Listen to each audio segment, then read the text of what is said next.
How's it going, everyone? Welcome back to the channel. So on this video, we're just going to be going over some of the things we're doing on these Ridgeline recalls. As you can see, I've added this new bracket right in here, along with this brace. This holds up the new fuel tank straps, which also get replaced.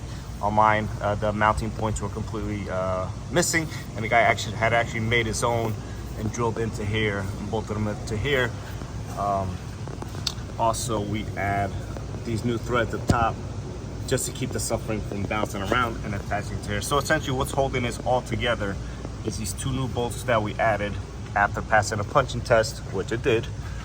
And then we add a third bolt over here with a screw rivet, which I drilled, but Honda called me in the meantime and said this frame was too compromised to continue any further.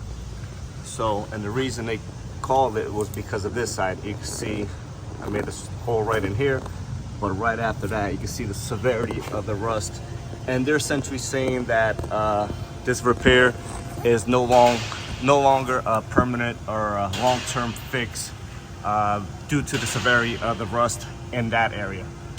This they're completely okay with right in here, but the rust and being so close to this corrosion right over here to this mounting point, they are not okay with that, and this will be a buyback situation.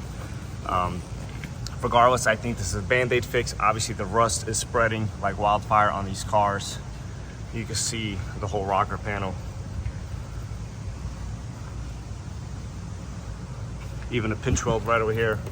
This is the pinch weld for the lift.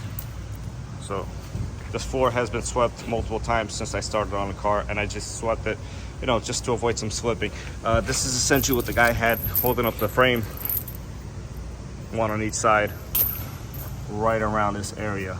And I'll continue with the severity of the rust. This is another subframe mounting point. Obviously, you can see this is going to be an issue very, very shortly. This is cracked all the way through. Over here, it's already cracked as well. The only one that's, and not even this, and this one still, you can see rust just coming out everywhere. So Honda did, like I said, they are buying this one back.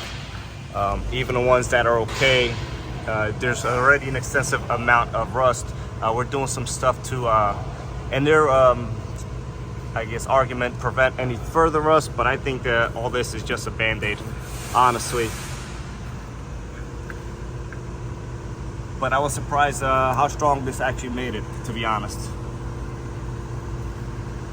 These brackets are super heavy. They look really nice, but I think the damage is done. With that being said, guys, let me know what you guys think. Let me know if you agree with me. Is this band-aid fix? If you think it's a permanent fix, or just your overall opinion.